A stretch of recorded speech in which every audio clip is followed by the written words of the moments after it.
क्या आपको मालूम है कि औरतों में हड्डियों का दर्द आना या ओस्टियोपोरोसिस का आना जो है उसके पीछे हमारे पीरियड का बंद होना है। अगर आपको नहीं पता तो उसके कारण क्या है और उसको हम कैसे ठीक कर सकते हैं, आज इसके बारे में बात करेंगे। नमस्कार दोस्तों, मेरा नाम राम गोपाल परिहार है। आज हम बात करेंगे हमारे पीरियड का बंद होना और बंद होने के बाद क्या क्या हमें तकलीफें होती हैं और उस तकलीफों को हम लोग नॉर्मली अपने घर में रह के कैसे फाइट कर सकते हैं, आज हम इसके बारे में बात करेंगे। अभी सब्सक्राइब करें हमारी YouTube चैनल को और घंटी के बटन को ऑल पे करें। औरतों में माहवारी आने का नॉर्मल पीरियड 12 से 14 साल से शुरू होता है और नॉर्मली जो है 40 से 50 साल के बीच में बंद हो जाता है। ये एक हमारी बॉडी का नॉर्मल स्ट्रक्चर है। तो उसके पीछे हम लोग ये मानते हैं कि जैसे जैसे हमारी उम्र बढ़ती है वैसे वैसे हमारे शरीर का मेटाबॉलिज्म जो है वो स्लो होता है, जिसकी वजह से हमारे जो ओवरी में अंडे बनने का प्रोसेस है वो धीरे धीरे स्लो होता है, जिसकी वजह से हमारे पीरियड जो है वो धीरे धीरे बंद होने शुरू हो जाते हैं। दूसरा कारण हमारा जेनेटिक भी है। बहुत सारी औरतों में ये देखा गया कि उनकी फैमिली की जो हिस्ट्री है उसमें पीरियड बंद होने की एक उम्र है 40 साल या 45 साल। उसके बाद भी हम जो मर्जी एक्सरसाइज कर लें, जो कुछ भी कर लें, वो आपका जो जेनेटिक जो आपका स्ट्रक्चर है उसके अकॉर्डिंगली आपकी उस एज में आपके पीरियड बंद हो जाते हैं। तीसरा है हमारा खाना पीना। हमारा जो रूटीन खाना पीना है, अगर हमारा हेल्दी खाना पीना है तो उसके अंतर्गत हम लोग इन पीरियड को आने की जो लाइफ है उसको इंक्रीज कर सकते हैं। और चौथा जो सबसे बड़ा रीजन है, आप लोगों ने देखा होगा जो स्पोर्ट्स वुमेन्स हैं या जिनका फिजिकल एक्टिविटी जो है वो काफी ज्यादा रहता है, उनके पीरियड जो है वो 40, 50 और कई बार 60 साल की उम्र तक भी आते रहते हैं। तो हमारा जो जीवन शैली हमारी तय करती है कि हमारे पीरियड जो है वो कितने साल तक आने चाहिए। और अभी हम बात करेंगे कि अगर टाइम से पहले अगर हमारे पीरियड बंद होते हैं तो उसके पीछे क्या क्या कारण हो सकते हैं। तो सबसे पहले है कि जो हमारी भागदौड़ भरी जिंदगी है, हम लोगों ने काम को ज्यादा तवज्जो देना शुरू कर दिया, जिसकी वजह से शादी होने के बाद भी हम लोग ये चाहते हैं कि हमें बच्चा पैदा ना हो। उस कंडीशन में हम लोग अलग अलग तरीके की जो पिल्स हैं वो लेना शुरू करते हैं। तो उन पिल्स का जो साइड इफेक्ट ये आता है कि वो एस्ट्रोजन नाम का जो हार्मोन रहता है, जो ये इन सब चीजों के लिए जिम्मेदार रहता है, उसकी सिक्रेशन को हमारी बॉडी में कम कर देती हैं, जिसकी वजह से हमारा जो पीरियड है कभी कभी बिल्कुल गायब हो जाते हैं और कभी कभी बहुत ज्यादा इनरेगुलर होने शुरू हो जाते हैं। तो ये एक बहुत बड़ा कारण है कि हम लोग अपनी भागदौड़ भरी जिंदगी और अपनी जो जिंदगी है उसके अकॉर्डिंगली उसको प्लान करते करते कि बच्चा जो है अभी शादी हो गया, शादी होने के बाद 2 साल, 3 साल, 5 साल तक बच्चा नहीं होना चाहिए। उस कंडीशन में हम लोग इन पिल्स का यूज करते हैं और जब हमें बच्चे की जरूरत होती है तब हम लोग अपने उस हार्मोन को इतना सप्रेस कर चुके होते हैं कि फिर बच्चा पैदा करने के लिए हमें अलग अलग डॉक्टर्स की सहायता लेनी पड़ती है।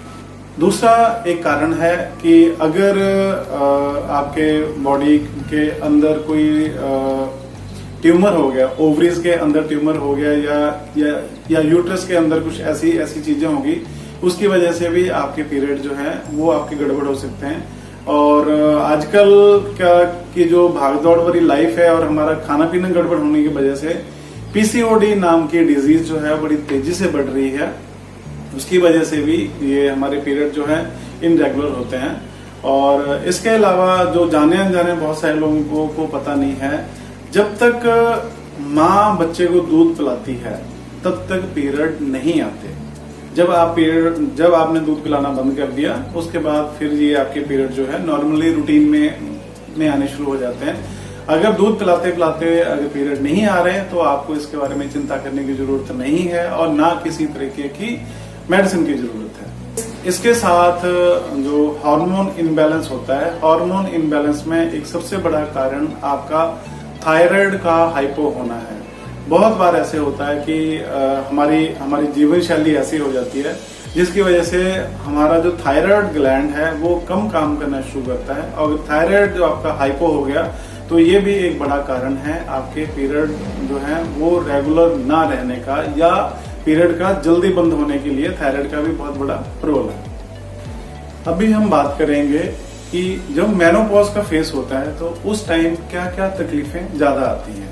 तो सबसे पहले, जैसे मैंने पहले बताया कि इसका आपके पीरियड बंद होने का आपको सबसे बड़ा नुकसान ये है कि आपकी हड्डियों में दर्द आ जाएगा। जैसे हड्डी है, इसमें थोड़ा सा भी कुछ लग गया तो आपको पेन आ जाएगा। जब आपने किसी भी चीज को ऐसे दबा के रखा उसके बाद उठे तो उसमें यहाँ पे आपको पेन आ जाएगा। तो हड्डियों में दर्द आना और हड्डियों का खोखलापन होना। आपकी हड्डी है, हड्डी बाहर से मजबूत है, अंदर से खोखला है, थोड़ा सा भी जोर से लग गया तो जब मर्जी आपका इसमें फ्रैक्चर आ सकता है। तो ये एक बड़ा रीजन है आपका हड्डियों में कमजोरी आने का। दूसरा ये होता है कि जैसे पीरियड बंद होते हैं तो वो जो पीरियड बंद होने का जो टाइम पीरियड है, इसमें आपका 1 से 2 साल का टाइम ऐसे होता है जिसमें आपको हॉट फ्लैशेस ज्यादा आते हैं। एकदम से गर्मी लगेगी, एकदम से ठंड लगेगी, एकदम से चिड़चिड़ा जो है वो नेचर हो जाएगा, एकदम से घबराहट होनी शुरू हो जाएगी। डिप्रेशन भी जो है कुछ औरतों को इसकी वजह से आ जाता है, और किसी भी काम में दिल नहीं लगता, हर चीज में जल्दी होने की कोशिश होती है। तो ये जो कुछ चीजें हैं हमें ये समझ में नहीं आता कि ये क्यों हो रही हैं। हमारे खान पीन की वजह से हो रही हैं, या हमारी बॉडी में क्या चेंजेस आ रहा है जिसकी वजह से हम लोग इस चीजों से सफर कर रहे हैं।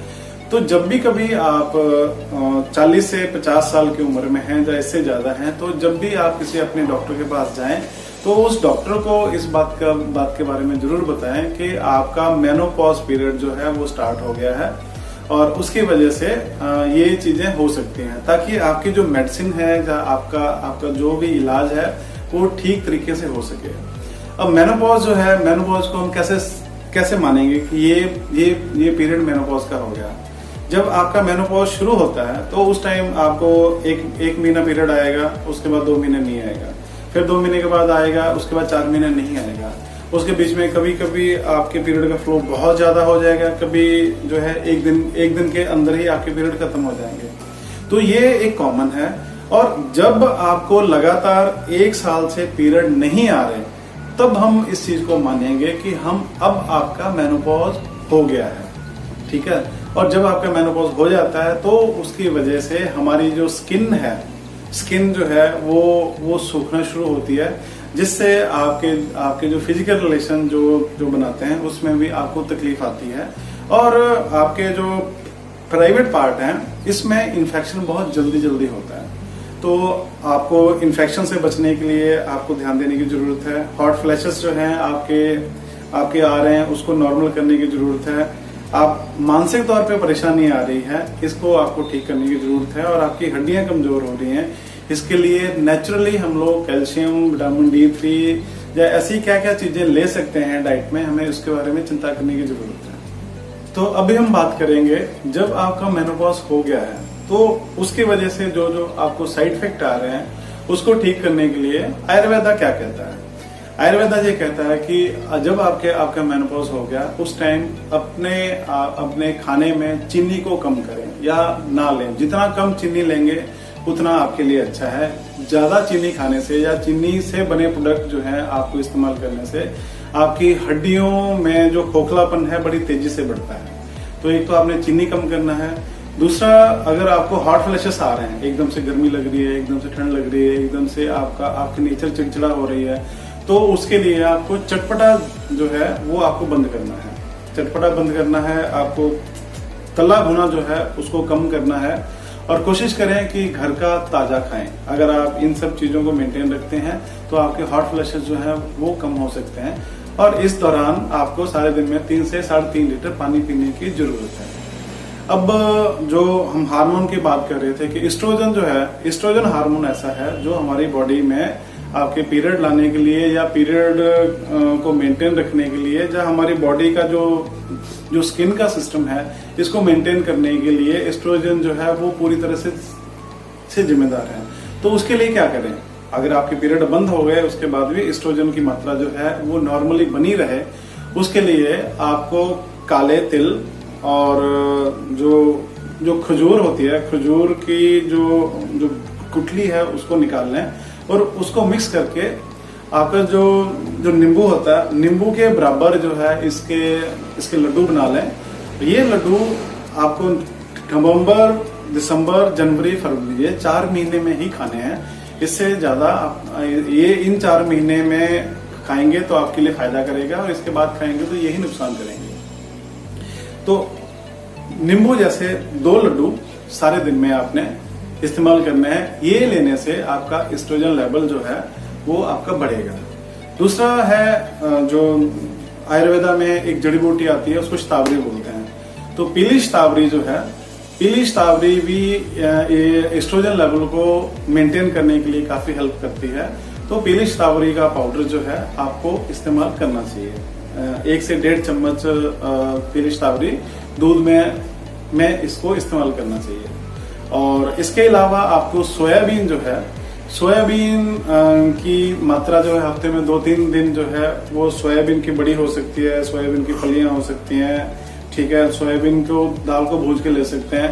किसी भी तरीके से सोयाबीन को इस्तेमाल करना है। ये सोयाबीन जो है बॉडी के जो सेल हैं जो डैमेज जल्दी होते हैं, अगर हम सोयाबीन की इंटेक करते हैं तो आपका डैमेज का प्रोसेस जो है वो कम हो जाएगा। इसके अलावा जो पालक है और आंवला है, ये भी आपके लिए काफी मात्रा में आपको हेल्प कर सकते हैं। इसके अलावा आयुर्वेदिक न्यूरोथेरेपी जो है, इसमें हम लोग ये जो मैंने ऊपर चीजें बताई हैं, इन सब चीजों को हम लोग इसका कॉम्बिनेशन यहाँ भी रेडी करते हैं। अगर आपको चाहिए तो नीचे दिए गए फोन नंबर पे हमसे बात कर सकते हैं, तो हम आपको इसके लिए ये यहाँ से रेडी कॉम्बिनेशन भी आपको भेज सकते हैं।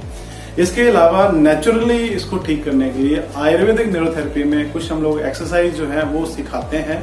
वो उसको कंटिन्यू करने से भी आपकी बॉडी का जो सिस्टम जो है वो आपका मेंटेन रहेगा और हॉट फ्लैशेस के जो नुकसान है उनको आप कम कर सकते हैं। अब जितनी मैंने बातें बताई हैं, इसके अलावा आपके दिमाग में कोई सवाल हो या जिसके बारे में आप और जानना चाहते हैं तो हमारे नीचे कमेंट बॉक्स में आप अपने विचार और अपने सुझाव दे सकते हैं। और इसके अलावा आपको चाहिए कि आपको किस रिलेटेड वीडियो आपको चाहिए जिसमें और इन्फॉर्मेशन चाहिए, तो आने वाले दिनों में हम लोग उसके बारे में भी आपके लिए कुछ वीडियोस जो हैं वो आपको बना सकते हैं।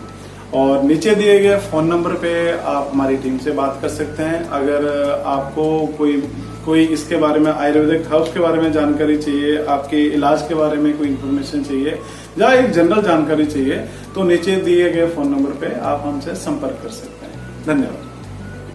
ज्यादा जानकारी के लिए आप हमें दिए गए नंबर पे कॉल या व्हाट्सएप कर सकते हैं। और अगर आप जालंधर या पंजाब से हैं तो हमारे दिए गए एड्रेस पे विजिट भी कर सकते हैं।